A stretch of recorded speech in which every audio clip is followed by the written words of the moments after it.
सोचा भी नहीं कि जिंदगी में कभी ऐसे फसाने होंगे। सोचा भी नहीं कि कभी जिंदगी में ऐसे फसाने होंगे। रोना भी जरूरी होगा और आंसू भी छुपाने होंगे। क्या बात है, बना रहा।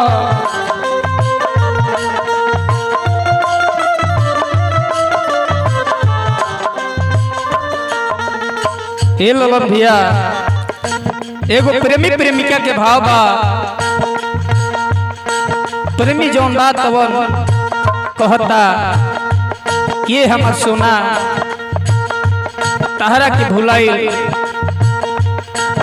हमारा मुला सामान लगता।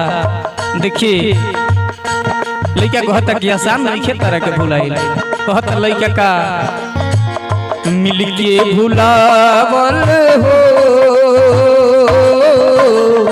अतना आसान नइखे। ए जान मिलके भुलावल हो अतना आसान नइखे। जेकर खातिर अखिया जागल दूर होई त मन होई पागल।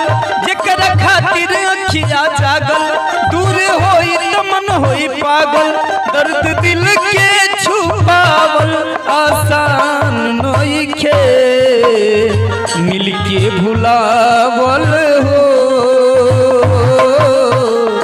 अतना आसान नइखे।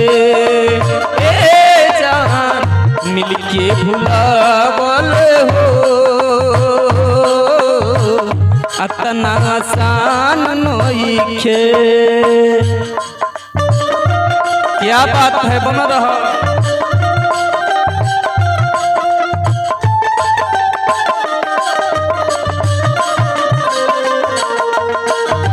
बना रहा ललन भैया, सोनू भैया, गर्दा है तेरे सले रहा।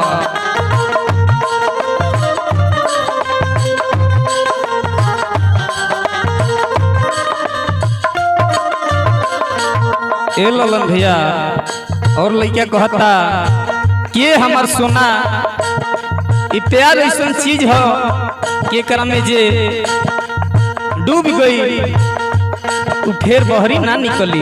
लड़का कहता का प्यार तो ऐसा धारा हो कि जे पान केहू भइल।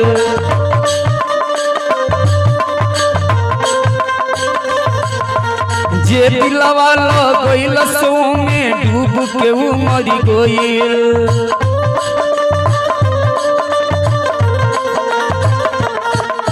प्यार तो ऐसन धारा हो कि पार न केहू भइल। जे दिलवा लगइल सो में डूब के उ मर गइल। जहिया साथ तोहर छुट्टी सारा दुनिया मजा लूटी। जहिया साथ तोहर छुट्टी सारा दुनिया मजा लूटी। घर दोबारा बनावल आसान नइखे। मिलके भुलावल हो अतना आसान नइखे। ए जान मिलके भुलावल हो अतना आसान नइखे। बन रहा मिंटू भैया, यही तो रिकॉर्डिंग करत रहा। क्या बात है, क्या बात है। अरे जिया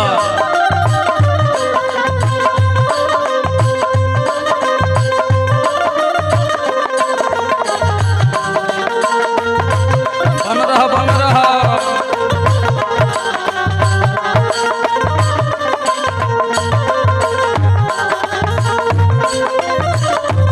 अरे दिया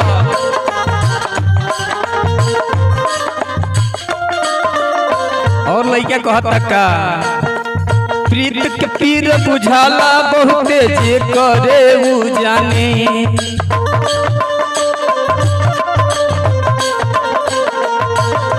तू चल जइबू छोड़ी संहतिया मंगल के दिल ना मानी।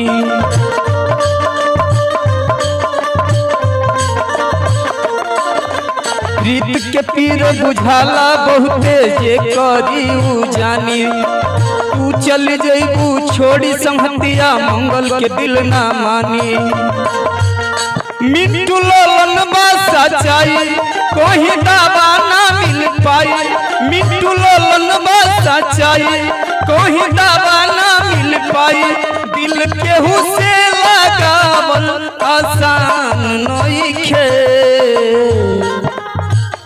मिलके भुलावल हो अतना आसान नइखे ए जान मिलके भुलावल हो अतना आसान नइखे जेकर खातिर दुनिया जागल दूर होई त मन होई पागल जेकर खातिर अखिया जागल दूर होई त मन होई पागल दर्द दिल के छुपावल आसान नइखे मिलके भुलावल हो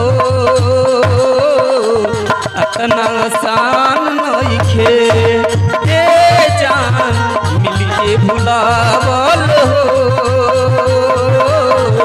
अतना आसान नइखे मिलके भुलावल